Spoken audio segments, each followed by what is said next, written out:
few years back, two of my law partners were trying a case in federal court in Lexington. One of them was a seasoned, very successful trial lawyer. The other one was a newbie in the courtroom. As they were getting ready for the trial, there was one witness on their side that they were particularly worried about, fearing that on cross-examination he might get himself into real trouble. And sure enough, in the course of the trial, the lawyer on the other side, opposing counsel, began to bore in on this fellow. And he literally started to come apart in front of the jury's eyes and the lawyer's eyes and the judge's. The senior lawyer for our client took out his yellow pad, scratched out a note, folded it in half, handed it to his co-counsel. The younger fellow opened it up, and it said, "In case you've never had your ass kicked, pay close attention."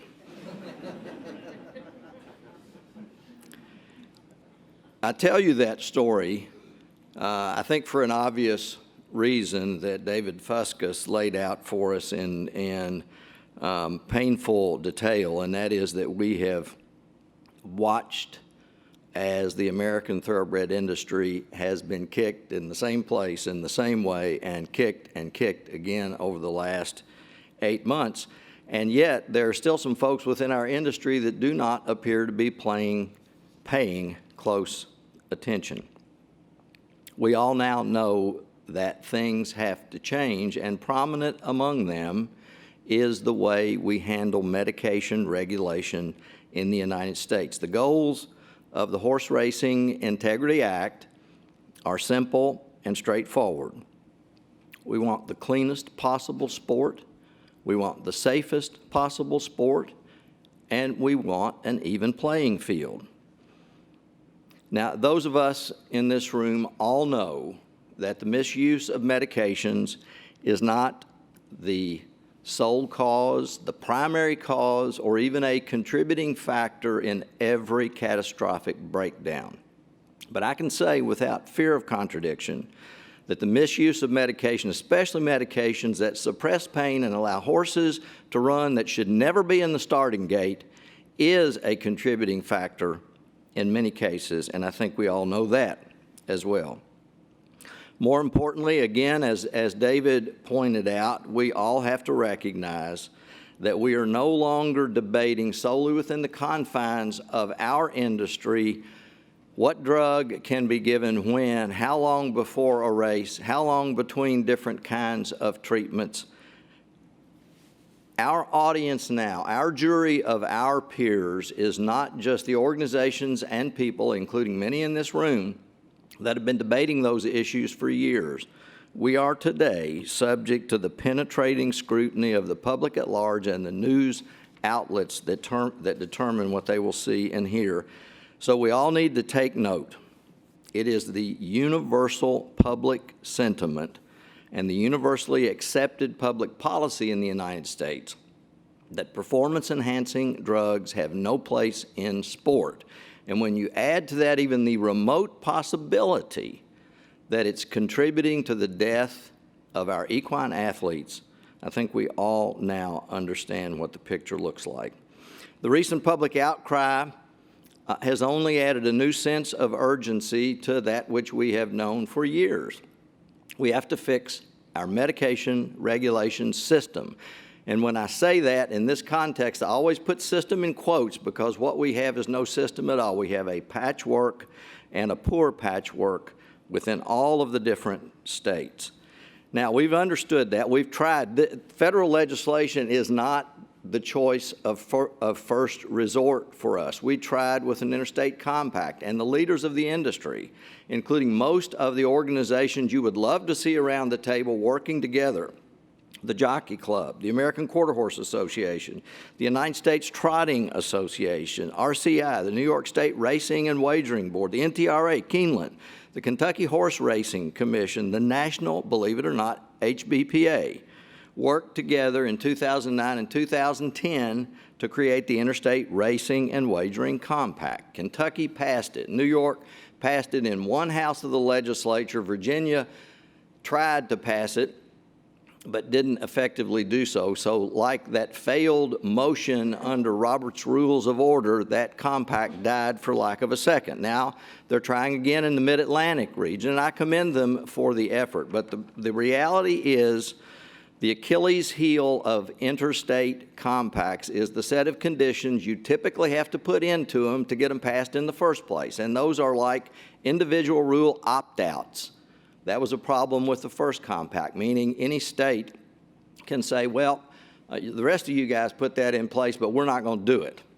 Or super majority voting requirements. The Atlantic or the Mid-Atlantic Compact has an 80% rule. That means one or two states have an effective veto. Or the other thing that both of the compacts had, the ability of a state to withdraw at any time for any reason with or without cause. So we tried the interstate compact. We tried within the industry under NUMP. 6 years ago, NUMP was lost with 4 components and then added a 5th one for out-of-competition testing. As you know, the adoption throughout the states has been slow, erratic, and even now is incomplete. And that's just the initial elements. Every time there's a significant addition to NUMP, that addition has to run the gauntlet of 30-some racing states, each one with its own set of protocols, processes, administrative rules, and regulations. It took 6 years in California to get third-party LASIKs, and there are lots of other examples of that sort of thing. So where are we with our current system? The unfortunate reality is that we are pretty much in the same place that we were 4 years ago when Stacy Hancock, who I think is here today, the leader of WOA, asked me for my response to people who were saying then, as some of them still are saying today, that the existing system is working just fine. I responded by articulating a series of questions for her. And they were these. Do we have the same medication rules in place in every racing jurisdiction in the United States, or even in all of the major racing states? No. Do we have the same testing rules and procedures in place in every one of those racing jurisdictions, including best practices out of competition testing? No. Do we have the same procedures and standards in place for laboratories and the same contractual arrangements? And that's really important because the price, what people are paying for tests varies across the board.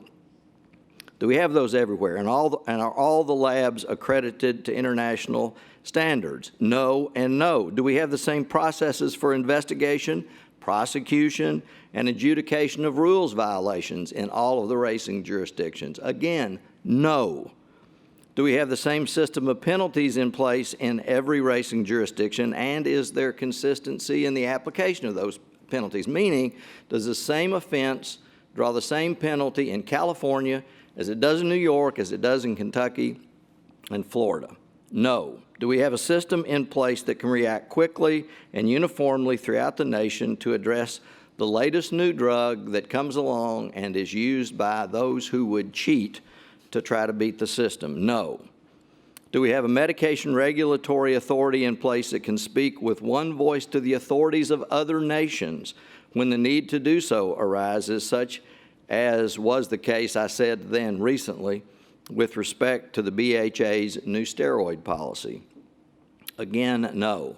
It's not enough to say that well, the majority of racing starts occur in states that have the same list of permitted and prohibited medications or the same multiple violation rules.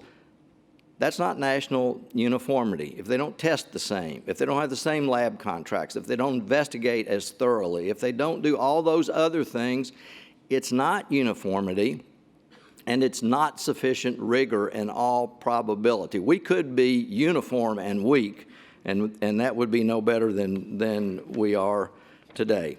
Let me give you one recent example from my own state. The Franklin Circuit Court, which is the court of general jurisdiction that has jurisdiction over cases out of the Kentucky Racing Commission, not long ago in a case ruled that the trainer absolute insurer rule was unconstitutional. The case got appealed. My law firm was actually representing the Racing Commission in the case. The case got appealed. The Kentucky Court of Appeals overturned it and reinstated the rule. Nevertheless, the Kentucky Racing Commission, probably because they had to know something about how to proceed while the case was going on, they started a rulemaking process to add a clause in the regulation, which is now the rule in Kentucky, that potentially allows evidence to mitigate or excuse violations. By adopting that rule, Kentucky is now at odds with many of the other major racing jurisdictions on a very important point in medication regulation. Now, I don't mention that to criticize the commission. I understand why they did what they did, nor am I going to tell you what my personal position is on that rule, but I will tell you it makes no sense for Kentucky and other states to have a different rule on something that important regarding medication regulation, and that sort of thing happens time and time again. Passage of the Horse Racing Integrity Act would address all of these deficiencies by combining the world's best anti-doping expertise with deep expertise and experience from within our industry, both on the governing board and in advisory committees. In a private, I want to underline that, a private nonprofit entity under the umbrella of the Federal Trade Commission, the FTC has among its jurisdictional mandates free, open, and fair competition and consumer protection, which is a perfect fit for what we're trying to accomplish. The legislation also has a mandate to provide due process guarantees to everybody, both in rules promulgation and in adjudications, the ability to react quickly, forcefully, and on a nationwide scale to address the next bad thing that comes up in medications, and we all know that more of those are coming. It also provides an avenue for partnering with state regulators through contract to delegate the implementation of key parts of this legislative program, but all with the same processes, protocols, and rules. And perhaps most importantly, the legislation is founded upon the unremarkable proposition that the regulatory authority should be controlled by independent persons with deep knowledge of the subject matter, both anti-doping and horse racing, but with no conflicts of interest and nothing to gain or lose personally as a result of the regulations adopted. We're turning now to the position in which we find ourselves in the eyes of the public. We are facing an existential threat. I want to digress and just offer one example of that.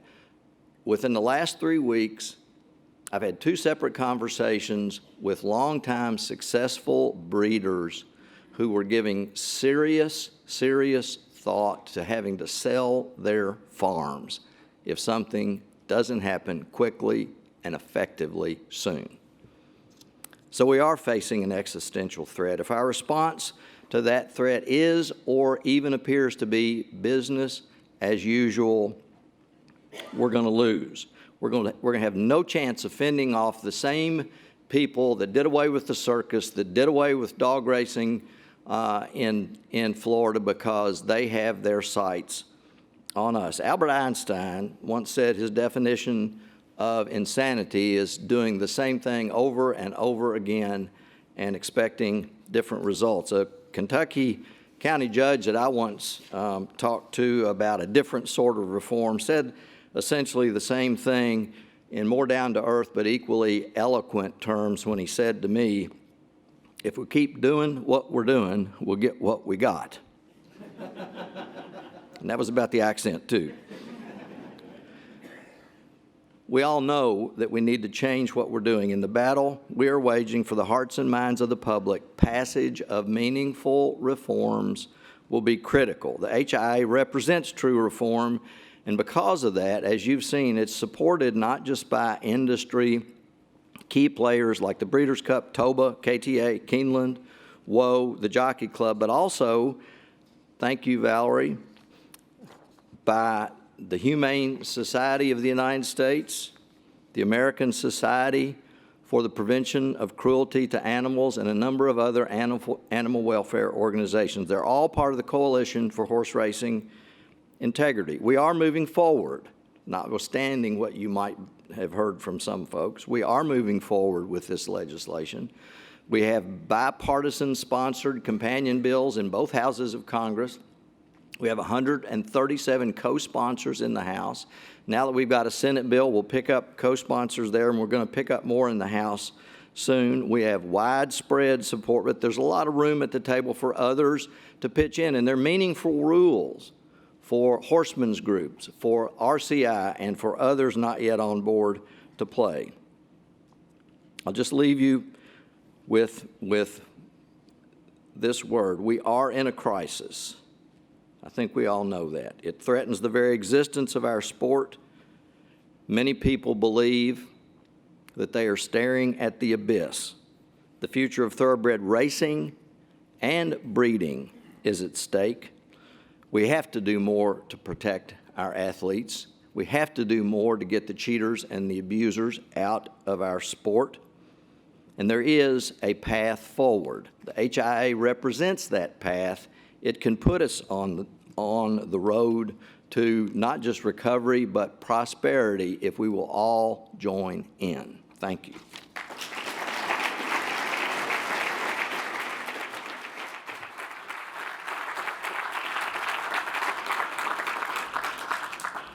Thank you very much, Bill.